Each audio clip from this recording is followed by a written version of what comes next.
Please welcome this week's special guest, Hannah.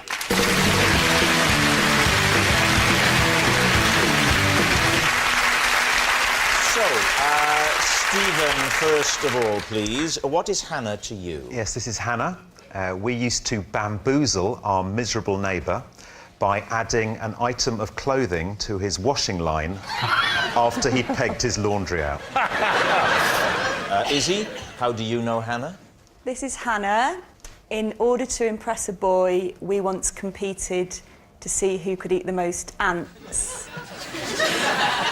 And finally, David, your relationship with Hannah. This is Hannah. Last year she bought a pub and named it the Mitchell and Glove.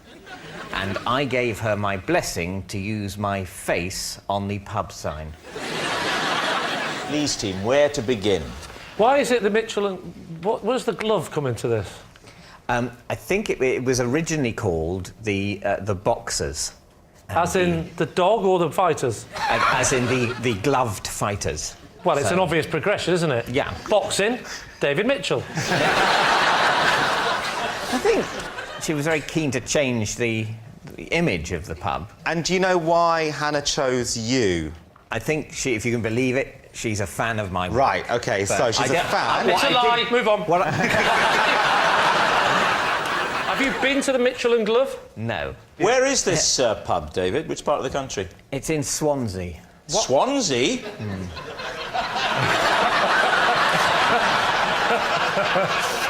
I don't believe David. I can imagine his mind going, I've got to think of something quick. And even then he's thinking of middle-class things. Swansea. I'll say... Is it themed inside? I'd be very hurt if I'm not on all the menus. It's a gastropub, is it? Not in Swansea, no. I believe what it is a flat-roofed pub. One of the reasons I think it's named after me is that I wrote in my book that I had a theory that flat-roofed pubs are always bad. That basically you'll never get nice food in a flat-roofed pub, you might get eaten by a dog. And Hannah said, this is going to be a nice flat-roofed pub that does nice food. All right. By which I don't mean a carvery. You don't like carveries? No.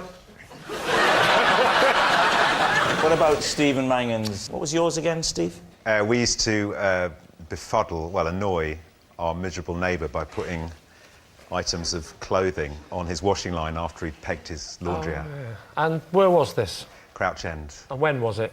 Oh, 15 years ago, probably. And what's your relationship with Hannah? Yeah. Hannah is my mate James's younger sister. But was she living with you?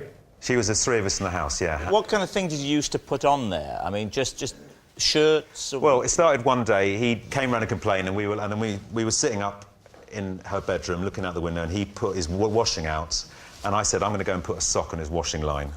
He liked everything to be very precise, and what he'd do is he'd come in, and when he'd take the washing off, we'd watch him every day, he'd fold it, he'd put all the socks together and put them in the washing, you know, rather than just chucking it all in and then doing it in the house. Sorry, the person next to you is thinking, what's wrong with that?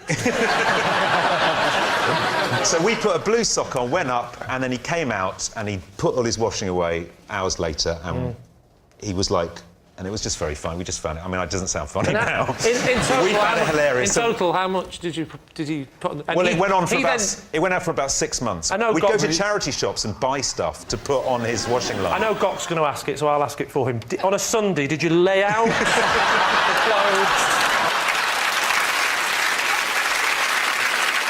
clothes? Izzy, you're saying then with Hannah, you both went out together, pulling, and to attract some guys, you ate ants.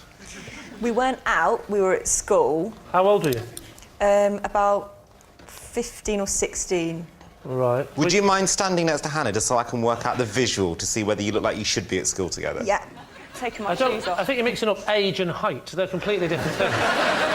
Trust me, I'm a stylist. Oh, here we go. Before you know it, they'll be naked. OK, similar age. It could work.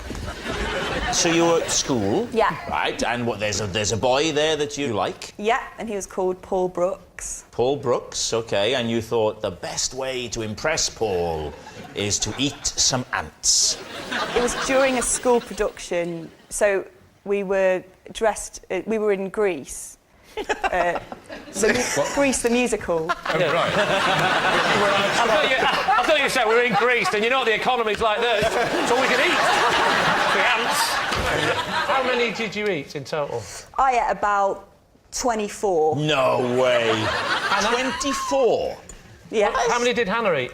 About 23. Ah, loser. And that's why you got Paul Brooks. And did you get Paul Brooks? No, he just stood there the whole time, and then I Thought felt she's sick. stupid and walked off. He walked just sat off- there chewing on his cockroach going, this is so natural. And what made you stop at 24 then? I mean, surely you could tell by his eyes after 2 or 3 that this wasn't working. We just carried on, and then the interval was over, and we had to go and do the second half of Greece. This This was was in the during interval. the show. Yeah. During the show, you Tell me ate more, out. tell me more.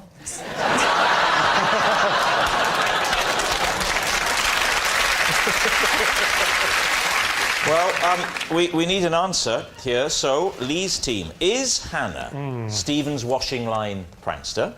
Is he his fellow anteater? Or David's pub landlady? What do you think? We can rule out the strange theme pub. Oh, I think. thanks. Well, you know, I'm sorry. What is it about my face Oh, no, smiling no. politely next to a boxing glove No, that makes no. you think people won't want to get drunk? I think it's Stephen. I think Stephen's telling the truth. You think Stephen's telling the truth? Charles? I think he probably is, actually. You think it's Stephen? Yeah. I think it's Izzy, but I will go with the majority. Well- Then I've got someone to blame. OK, so, Hannah, would you please reveal your true identity? My name is Hannah, and in order to impress a boy, Izzy and I once competed to see who could eat the most ants. Thank you very much, Hannah.